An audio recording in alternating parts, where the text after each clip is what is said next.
بسم اللہ الرحمن الرحیم لقد من اللہ علی المؤمنین، بے شک اللہ تعالی کا احسان ہے مومنین پر۔ کیا احسان ہے؟ کس احسان کو جتایا جا رہا ہے؟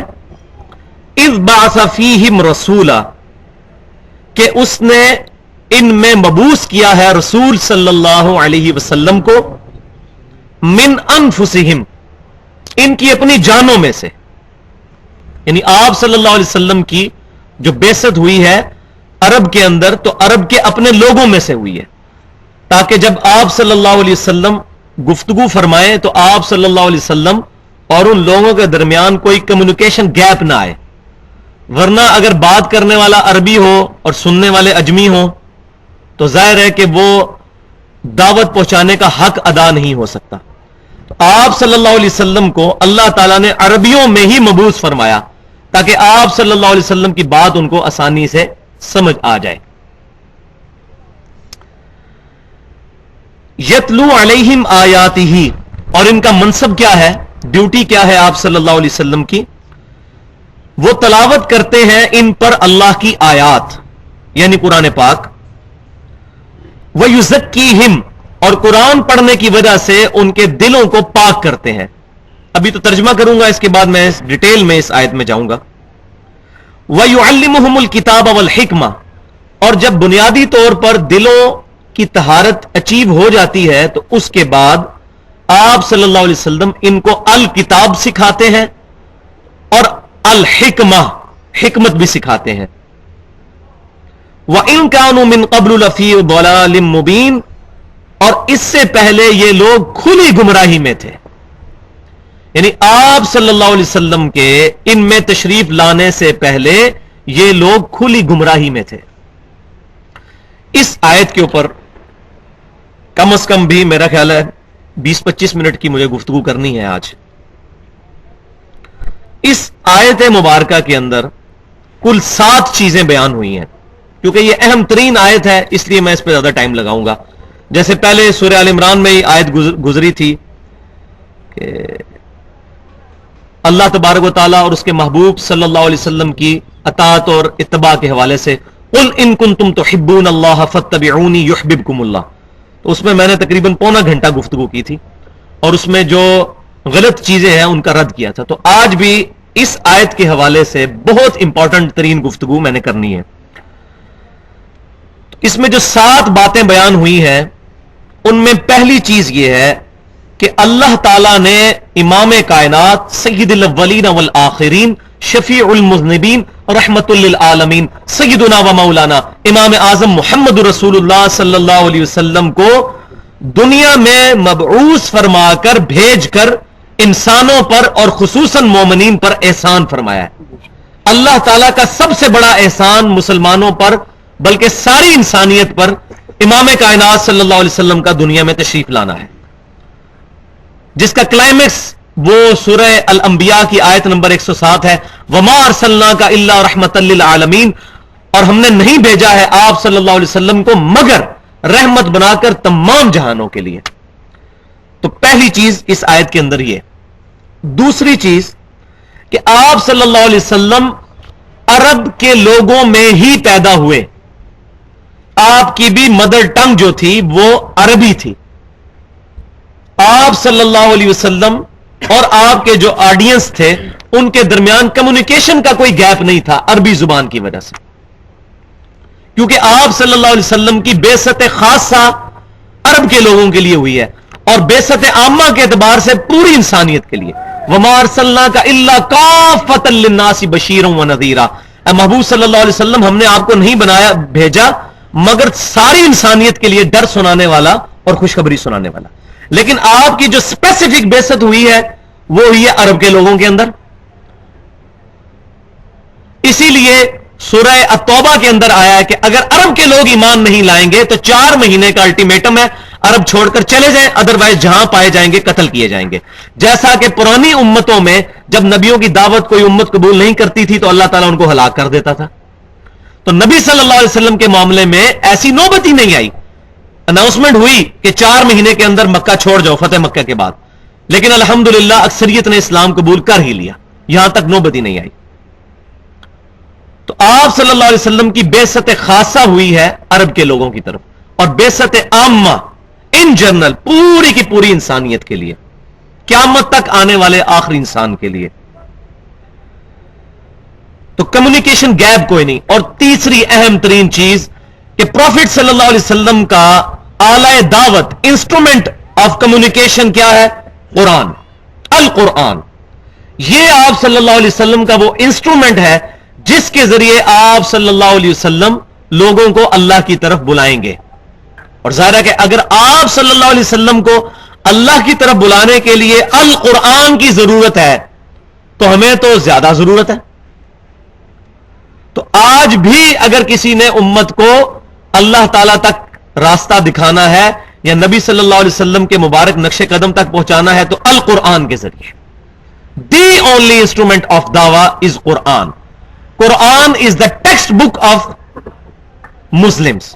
مسلمانوں کی ٹیکسٹ بک قرآن ہے. حدیث ہماری ٹیکسٹ بک نہیں ہے، حدیث ہماری ریفرنس بک ہے، قرآن کی ایکسپلینیشن. ٹیکسٹ بک مسلمانوں کی بنیادی کتاب وہ القرآن ہے.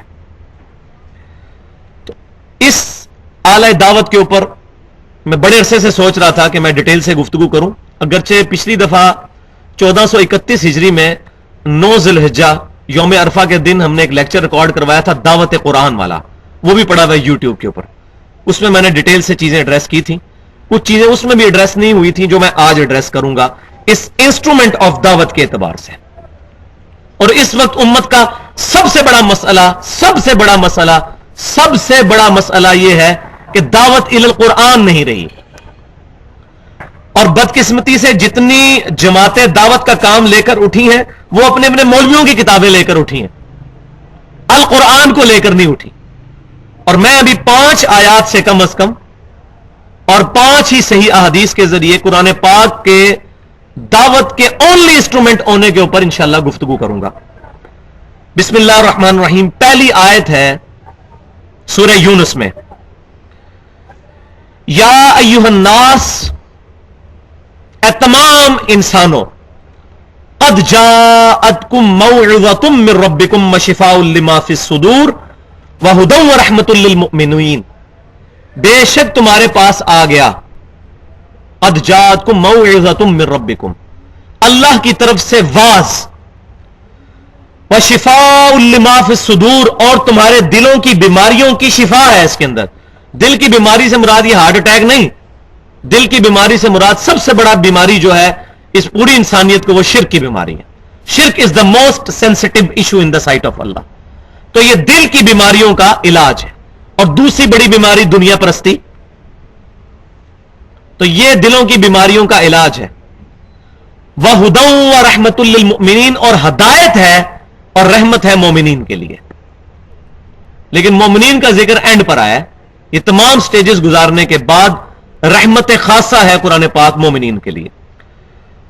دوسری آیت سورۃ الانعام کے اندر، بسم اللہ الرحمن الرحیم، وَأُوحِيَ إِلَيَّ هَذَا الْقُرْآنُ لِأُنذِرَكُم بِهِ وَمَن بَلَغَ.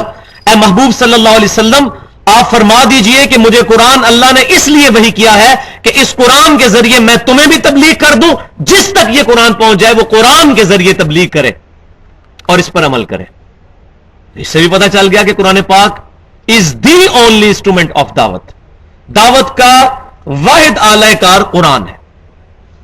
تیسری آیت، نبی صلی اللہ علیہ وسلم کو کیٹاگوریکل حکم ہوا ہے سورہ قاف میں، آخری آیت، فذکر بالقرآن من یخاف وعید. اے محبوب صلی اللہ علیہ وسلم، آپ نصیحت کریں اس قرآن کے ذریعے اس کو جو اللہ تعالیٰ کی دھمکی سے ڈرنے والا ہے. فذکر بالقرآن من یخاف وعید، قرآن کے ذریعے تبلیغ کریں. چوتھی آیت سورہ الفرقان میں، بسم اللہ الرحمن الرحیم، فلا تطع الکافرین. اے محبوب صلی اللہ علیہ وسلم، کافروں کی جو سازشیں ہیں ان کی طرف توجہ نہ فرمائیے. آپ صلی اللہ علیہ وسلم ان کو صرف نظر فرمائیے، اگنور کیجئے. فلا تطع الکافرین وجاہدہم بہ جہادا کبیرا، اور اس قرآن کے ذریعے سب سے بڑا جہاد کیجئے. تو بھائیو، سب سے بڑا جہاد دعوت الی القرآن اور قرآن کے ذریعے دعوت ہے. وہ جو حدیث ہے غزوہ تبوک سے واپسی پر آپ صلی اللہ علیہ وسلم نے فرمایا کہ ہم اب چھوٹے جہاد سے بڑے جہاد کی طرف جا رہے ہیں، وہ تو حدیث ضعیف ہے، لیکن قرآن کی آیت تو ضعیف نہیں ہے. وَجَاهِدْهُمْ بِهِ جِهَادًا كَبِيرًا، سب سے بڑا جہاد دعوت الی القرآن ہے، سب سے بڑا جہاد، اور یہی آپ صلی اللہ علیہ وسلم نے کیا. اور 5ویں آیت سورہ حامیم والسجدہ میں، سورہ فصلت بھی جس کو کہتے ہیں، وَمَنْ أَحْسَنُ قَوْلًا مِّمَّنْ دَعَا إِلَى اللَّهِ وَعَمِلَ صَالِحًا وَقَالَ إِنَّنِي مِنَ الْمُسْلِمِينَ، اس شخص سے بڑھ کر کس کی بات اچھی ہو سکتی ہے جو لوگوں کو اللہ کی طرف بلائے، یعنی قرآن کی طرف، وَعَمِلَ صَالِحًا، اور نیک کام کرے، وَقَالَ إِنَّنِي مِنَ الْمُسْلِمِينَ، اور نیک کام کرنے کے بعد کوئی بزرگ نہ بن کے بیٹھ جائے بلکہ عاجزی کرتے ہوئے کہے کہ إِنَّنِي مِنَ الْمُسْلِمِينَ، میں بھی عام مسلمانوں میں سے. اور اننی من المسلمین کا مطلب یہ بھی ہوا کہ وہ فرقوں سے بالاتر ہو کر دعوت الی القرآن پیش کرے. دیکھ لیں، ومن احسن قولا ممن دعا الی اللہ، جو اللہ کی طرف بلائے اس سے بہتر کس کی بات ہو سکتی ہے، وعمل صالحا، اور خود بھی نیک کام کرے، ورنہ تو دعوت الٹا بدنامی بن جائے گی. اگر خود نیک اعمال نہیں کرے گا تو دعوت بدنامی کا باعث بن جائے گی. وقال اننی من المسلمین، اور پھر اپنے آپ کو یہ نہ کہے کہ میں بریلوی ہوں، میں دیوبندی ہوں، میں اہل حدیث ہوں. وقال اننی من المسلمین، میں بھی مسلمانوں میں سے ایک مسلمان ہوں. کوئی اپنے ساتھ سپرلیٹو ڈگری نہ لگائے، فرقہ واریت سے بالا تر ہو کر اسلام کے رشتے پر دعوت پیش کرے. اب دیکھ لیں یہ کچھ ہو رہا ہے اس وقت معاشرے میں. ہاں ہو رہا ہے اس معاشرے میں کہ جن کو اللہ تعالیٰ نے اب دعوت کے لیے چن لیا ہے. جیسا کہ سورۃ المائدہ میں اللہ تعالیٰ نے فرمایا کہ جب تم دین کا کام چھوڑ دو گے تو اللہ تعالیٰ تمہاری جگہ نئی قوموں کو اٹھائے گا، وہ تم جیسے نہیں ہوں گے. آج غیر مسلم تیزی کے ساتھ مسلمان ہو رہے ہیں اور وہ اپنے آپ کو مسلم کہتے ہیں. کوئی اپنے آپ کو وہابی، بریلوی، دیوبندی، شیعہ نہیں کہتا، مسلم. اب ان کے ذریعے اللہ تبارک و تعالیٰ نے اسلام کی دعوت عام کرنی شروع کی ہے. کس تیزی سے اسلام پھیل رہا ہے. 400 بندہ تو امریکہ میں روزانہ مسلمان ہو رہا ہے. کلنٹن 2007 میں آیا تھا، جیو کو انٹرویو پہ اس نے کہا تھا اسلام از دا فاسٹسٹ گروئنگ ریلیجن ان امریکہ، اور 2050 تک امریکہ میں سب سے زیادہ تعداد مسلمانوں کی ہو جائے گی. اور وہ کیوں، وہ آگے آ رہی ہے بات. تو یہ 5 آیات. اب 5 حدیثیں اس انسٹرومنٹ آف دعوت کے حوالے سے. پہلی حدیث جو میری فیوریٹ ترین حدیث ہے ایور قرآن پاک کی شان میں، جو ہم نے اپنے منہج پہ بھی لکھ کے لگائی ہوئی ہے، غدیر خم کی حدیث.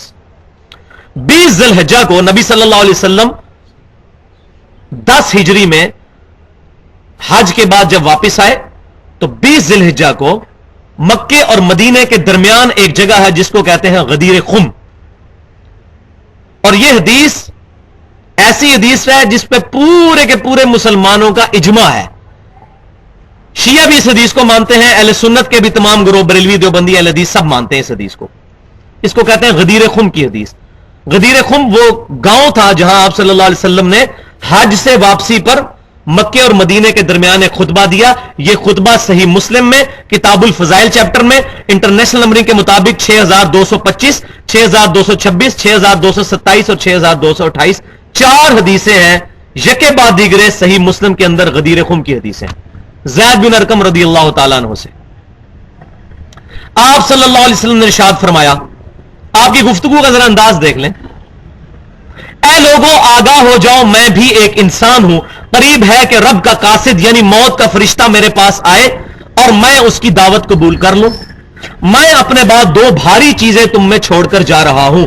ان میں سے پہلی چیز اللہ کی کتاب ہے، اس میں ہدایت ہے، اس میں نور ہے. تم اللہ کی کتاب کو پکڑو، اپنا تعلق اللہ کی کتاب کے ساتھ مضبوط کرو.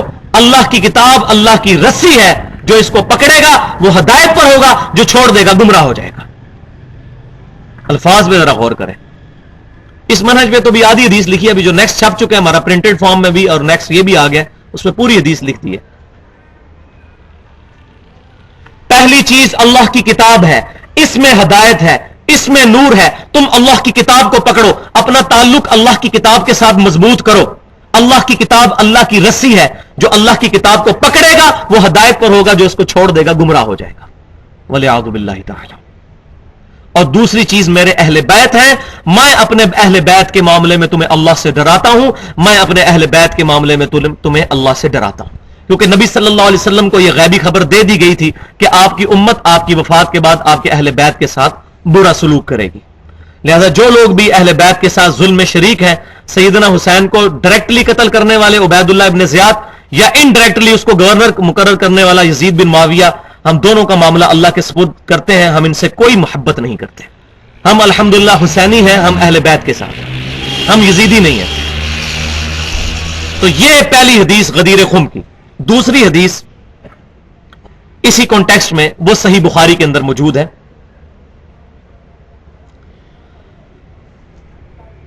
عبداللہ بن ابی اوفا رضی اللہ تعالی عنہ، ان سے سیدنا طلحہ رحمت اللہ علیہ نے پوچھا، اور یہ حدیث نبی صلی اللہ علیہ وسلم کے وفات کے چیپٹر میں ہے، کتاب المغازی میں،